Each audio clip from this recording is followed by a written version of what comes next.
As a CRO, every time you make the right next move, you buy yourself a little bit more runway, a little bit more time to make the next right move. Yeah. And so what we think about that is how important it is in those first 30 days to really be able to get a very clear assessment and evaluation of the organization.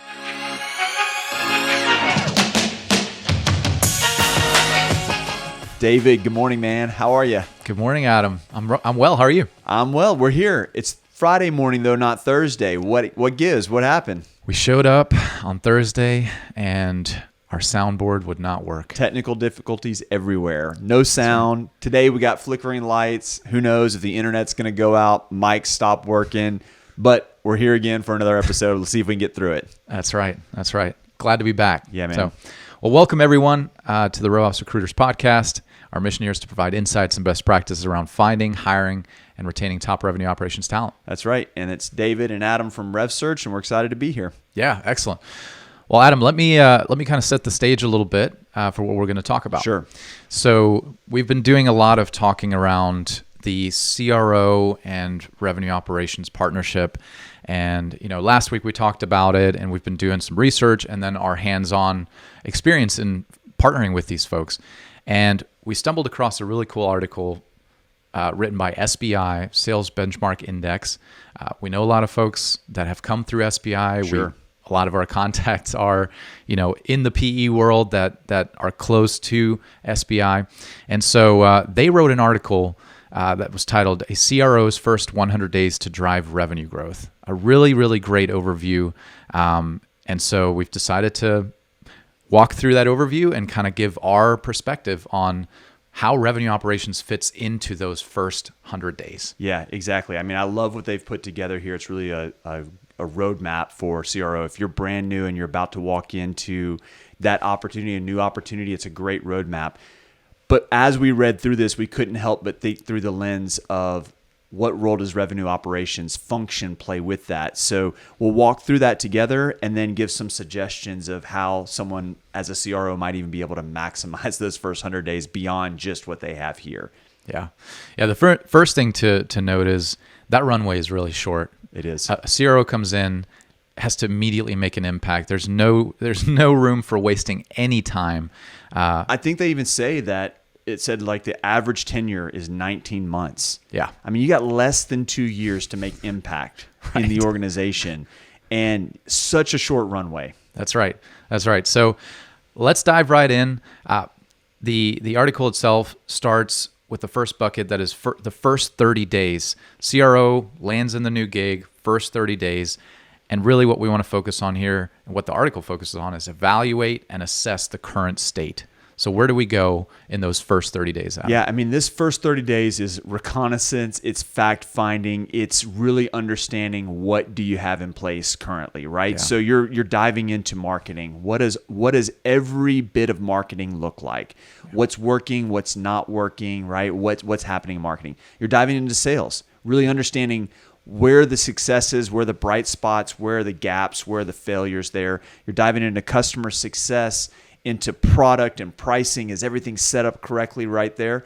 And you're really just trying to gain as much information as you can. It's fact-finding, it's gathering information to start building for what's going to come next. And so that's what you're really diving into. Once you've gathered those facts, though, you've got to begin to assess, okay, what do we have right now? And I love this. I heard this a number of years ago, these 4 helpful questions. So through every one of those different pieces, you can ask, what's working? So what's going really, really well that we need to maximize? Yeah. What's broken? What needs to be working, right? When something's broken, if I've got a washing machine and it's broken, I need it working. Yes. So it's not just something that I can say, you know what? I don't really need that. So what's broken means I need to figure out what it is and I got to fix it because I need it as a part of our process. So what's broken? Then we're looking at what's confusing. What's throwing these speed bumps for either our people internally or for our customers externally that's just confusing. I'm not sure where I'm supposed to go. It creates this pothole in the road that's just a little bit damaging to the experience, right? And so what's confusing and then what's missing? There's oftentimes there's gaps, right? Funnel gap analysis. I'm looking at it. I'm saying, I don't know how we get from here to there. There's something missing in here. And so we've got to figure out what's missing there. And really diving into those 4 helpful questions is super helpful to really help with that evaluation and the assessment of the current state of what you got. No, that's great. That's great. I mean, the CRO is tasked with turning that business inside out. I mean, really getting to the bones, to the heart of the matter of, you've got this business, but what are we actually doing? What does it look like today? And so that's great. So we're moving from initial assessment, that audit phase, to, okay, now we've got all these findings, and we're moving on to the next 70 days. Yeah, and actually, let me add one thing that I forgot. That the other side of it is that assessing who do I have from a personnel standpoint. So I'm looking at my people, right? And understanding, are there, and probably some of those same questions, like who's in the right seat, who's maybe in the wrong seat, who do I need to add because there's no one in that seat on the bus? Is there anybody that's here that maybe shouldn't be here? They've been here a little too long, And so I need to assess my people as well and who I've got in that go-to-market function. And the article actually notes that it's a mix of 50% of success is performance conditions and 50% is people in the seats, the talent. You can have the best system in the world, but if you don't have talent to execute that system, it's going to be problematic. Likewise, you can have the best people in the world, but if they don't have an actual system they can work from, then they're also going to struggle at being successful. That's right. So then we move into the next 70 days, and this is where the article, so it starts with that fact finding, that audit, and then it moves into really the next 70 days, which is more around developing out that strategy. Here's what we have today. Here's where we want to go, and building that go-to-market strategy. So you're moving into strategy and execution phase. Yeah. What are we looking at there? Yeah, I mean, it's exactly it. Right now, I had the facts, I had the information. Now it's time to start making the things happen. It's time to start implementing change. So the first thing that they talk about in the article is really developing out and beginning to roll out that go-to-market strategy. So you're thinking about, how am I allocating my resources? I've got people, I've got time, I've got money. Where am I putting all those resources, and am I putting them in the place that's going to drive the most amount of benefit for the go-to-market system, right? So how am I allocating each one of those? If I'm really operating as a revenue operations, a CRO, and I'm over everything revenue, then I'm aligning all parts of that funnel. So I'm not just focused on sales and saying, hey, marketing, you kind of stay over here on the side, just feed us leads, right? But I'm really aligning marketing with sales. I'm aligning sales with customer success then to renewal. And so does that go back into sales, or do we have a whole separate renewal department, right? But I'm aligning all those things rather than just letting those continue to operate kind of as siloed departments as they might have prior to my arrival. So aligning all those. Then we've talked about this in the past, but really defining and clarifying the ICP. We've had some great conversations with CROs that we've had relationships over the years, and they say one of the first things we do is really come in and segment our customers. We put them into these different buckets, and we figure out, okay, this customer, this ICP, this is exactly what we need to be going after. Yeah. Let's double down here. This other one, I know we have revenue from them, but they're challenging. We don't really make money at the end of the day. Yeah. We haven't really determined what our product looks like for them, if it's really a fit. So maybe we should back off of this one. Yeah. Maybe this other one it's one of those has huge long-term payoff, but it takes a long time to get there, and there's no guarantee that we're going to land the plane with them. So really just segmenting these different customers and understanding what our different ICPs are, clarifying that, and then making sure our go-to-market teams understand that. And then coming back to that alignment, is marketing aligned to that ICP? Is sales aligned to that ICP? Do I have the right customer success and onboarding for each one of those ICPs? Yeah. So we're really aligning all those things. And then oftentimes we see these CROs really look at, say, what are our potential other sales channels? So maybe it's only been an internal sales team. Well, does it make sense to have partnerships, to have vendors, to have resellers, to have an affiliate program? What are all these different things that we could do to help increase sales and increase revenue coming in that would happen without us having to add maybe headcount internally to our team, but we can work with partners and other folks outside the organization. So oftentimes they're just building out that entire go-to-market strategy. That'd be the first thing they're focusing on. Yeah. The kind of picture that I'm getting when you're walking through some of these steps of developing out that strategy is, think about looking at a target, right? A lot of these companies, they're aiming at a target that is fairly wide, right? They're landing all over that target.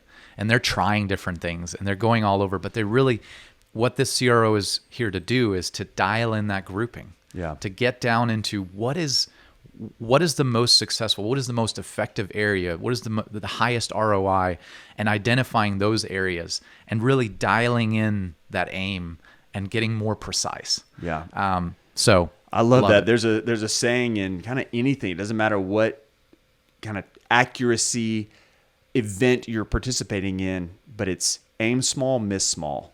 So if you bring it in tight, you remember different things that I did as a kid or even things that I've tried as an adult where if I look at kind of too much of the big picture, then I'm kind of saying I'm okay with hitting anywhere on the paper versus if I really focus in and say I want to hit the bullseye, I want to hit the mark, and I'm focusing on that, oftentimes I get really close to that. And that's exciting, right? That's fun to get really close to the bullseye. So yeah, I love that. Aim small, miss small. Yep. So we've got, defining strategy. So we're trying to figure out, okay, here are the things. We're starting to hone in on what we need to be focused on. Well, now we're tasked with transformation. Yeah. We've got this massive shift that we need to undertake. So we're moving into something that some folks may know as a PMO. That's, I think, the most well-known sort of office that manages transformation and projects. But SBI calls it the RGO. Yeah. What are we talking about there? I mean, I love what they put here. They're talking about a revenue growth office. And this is establishing a team, a group of individuals that are going to be a part of ensuring that transformation and adoption is occurring, right? So rather than trying as a CRO to figure it all out on your own, you've got other folks that you're bringing alongside you to say, hey, we need to look and make sure that we actually are moving forward in our strategy, that there is adoption, that there's understanding, that we're kind of constantly assessing and re-looking at what we put out there to make sure we don't need to make different adjustments to it. And so just establishing that team pretty early within your, right after those first 30 days, finding out that team is going to be important to the success of that CRO. Yeah. So like the vehicle that gets it going, right? Yeah. We've heard steering committee. I saw someone post on LinkedIn, call it the council. Yeah. So thinking about this war room, getting all the important people in go-to-market, really in the company, because it goes beyond go-to-market even, and ensuring alignment. So love this idea of the RGO. So what do we do next? We've got the strategy, we've got the RGO, and then the article goes into goals and KPIs. I mean, right? Yeah, they really talk about the reality is that you can't accomplish everything, right? If you look at the entire organization, there's probably a lot of things that you'd like to fix. But I love this idea of really establishing what are the clear goals that we're going to chase down and saying, these are the most important things. If everything else stays the same, these are the most important things that will have the greatest impact on our organization. So we're going to focus on those from a goal standpoint. Make sure everybody is aware of those. We're bringing alignment across the goal. We're communicating those across all the teams. Everybody else, all these other teams have their own team goals or personal goals, but they're all supporting these big 2, 3, 4 big goals that we're chasing, right? And then we have to determine, okay, how are we going to judge whether we're actually making progress toward that? And that comes down to the KPIs, the metrics, the data that you've got to gather to understand. It's really just a scoreboard to say, are we winning? Are we getting to where we want to go? If we want to win the Super Bowl at the end of the season, we got to have more wins than losses. But then if I go a little bit deeper, we probably need to have more rushing yards and more passing yards than our opponent that we're playing against, right? And so you just keep diving down into these different metrics that you're measuring to make sure that we're actually getting to where we want to go. And so they talk about in the article really setting those goals, knowing what they are and establishing those, and then really understanding how you're going to measure that day in, week in, month in, so that you can see whether you're reaching those goals or not. Yeah. That's great. And then, now we're getting into the heart of this episode where we, knowing all of this that is sitting on the CRO's table, these tasks of coming in and assessing initially, developing out that strategy, all of that requires revenue intelligence. All of that requires visibility into data. Who provides that data is the question. Right. And can the CRO be successful without that revenue operate? I mean, the reality is that our opinion is no. The challenge of I can't imagine if I'm a brand new CRO going into an organization and I'm trying to understand everything about our go-to-market function, but I'm also trying to just understand the people that I'm working with, get to know them. I need to know how the executive team works. I'm probably talking to the PE team as well and having some interface with them. I'm trying to get through all of that while in 30 days trying to establish and assess what do we have here. Yeah. I love this idea of the reality is every time you make a good move, you buy yourself time for the next move. So I know that Apple is one of the companies that everybody talks with, so I don't want to be too cliche there by saying, look at Apple. But the reality is 20-something, nearly 30 years ago when Steve Jobs came back to Apple, they didn't have a whole lot of runway. Yeah. They didn't have much time to make the next right move. Right. Thankfully for Apple and their employees and for Steve, he made the right next moves. But each time he did that, he bought them more runway. Now look at Apple. They have runway for years, maybe decade, right? Yeah. To be able to say we can make a few mistakes along the way because we've got enough runway established for ourselves. And so as a CRO, every time you make the right next move, you buy yourself a little bit more runway, a little bit more time to make the next right move.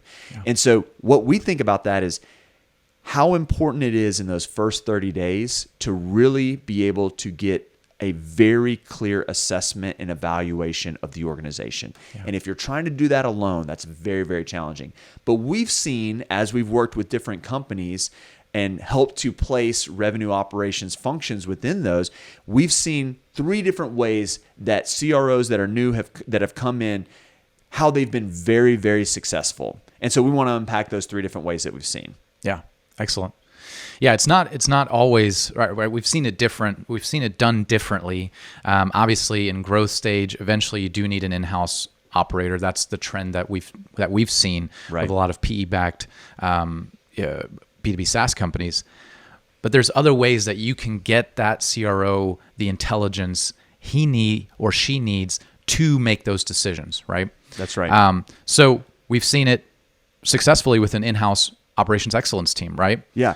And so, I mean, many of the PE firms that we work with, they have folks on the PE side that they're operational excellence teams. These are people that really, and whole teams that really understand the revenue operations side. And so as let's say a PE firm has acquired a company, they know they need to put a CRO in place. As they're doing that search, they've begun the work of really evaluating and assessing what's the current state. Maybe even they probably did it during a part of the due diligence as well. These companies that have that, they have a process where during due diligence, they're really evaluating not just the financials of the organization, kind of the rear view mirror, but they're also evaluating the go-to-market strategy. But they're beginning that work so that by the time that CRO comes in, they have someone they can partner with on the PE side to really help them gain the data and the insights that they need to be able to assess and evaluate. And that's one way that we've seen it be very successful. It's kind of short term. Oftentimes we see that translate into next, okay, now let's hire this full-time revenue operations leader to come alongside. But it allows that CRO to have data and help during those first 30 days. And that's one way we've seen it be successful. That's right. Getting that head start right after landing, right? The next kind of area that we've seen is short-term consulting, and talking about SBI here. Yeah, that's where an SBI comes in, or another sort of go-to-market excellence firm. Exactly. Right? And so we've seen this happen several times as well, where we come alongside and we're helping them, and they're looking for maybe their CRO and a RevOps leader, but they tell us, hey, we've already had this organization in for the last 3 months, and they've done a lot of the data, a lot of the evaluation, a lot of the assessment, a lot of the recommendations, and they kind of help to build that playbook that when we talked about that second 70 days, right, that go-to-market strategy playbook, they've started to help develop that out so that the CRO comes in with a playbook and a toolkit that they can start working from almost immediately. So we've seen that be very successful. And many of the PE firms that we work with, they have partnerships already in place. They have their kind of preferred organization that they like to. There's many of them out there, but they've got an organization that they say we always, or many times we engage with them to really help us kind of prime the pump and get things started in those first 30 days. Yeah. Yeah. And to add to that, then there's also some fractional firms that we've seen, and that's right, and that are in our network as well, that could also be really effective. The next area is really bringing in CRO and RevOps leader in tandem. Let's talk about that. Yeah, and I think, as we've seen both of the other ones, we've also seen this where the organization says, we're hiring the CRO, but we need to hire that right-hand person to go directly with that CRO. And so they're literally doing those searches in tandem. Yeah. I can't tell you how many times we've actually been working with an organization to hire their RevOps leader.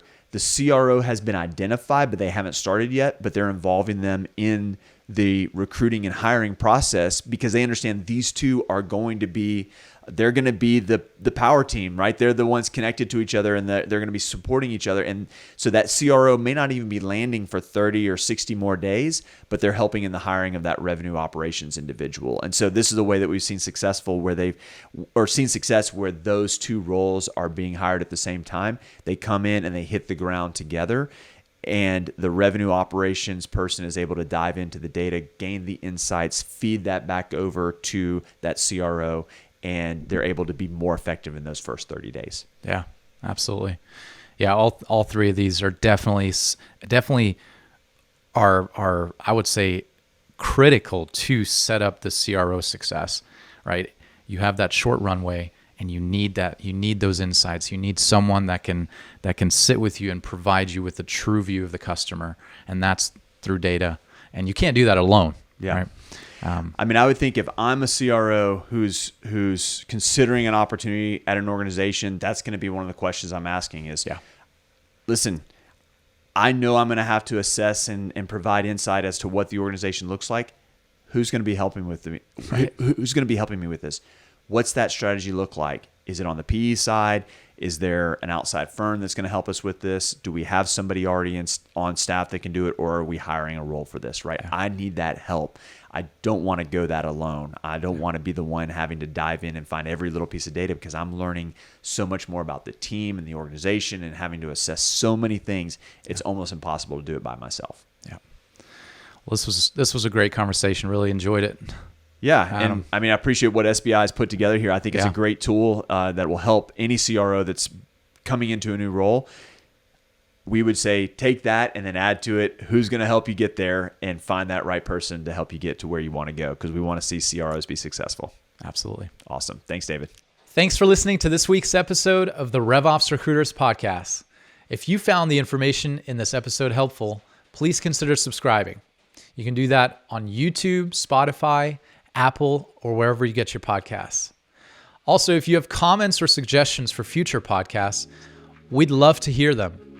Please put those in the comments section on YouTube. Finally, if you're looking to hire your first or next RevOps leader, we'd love to help.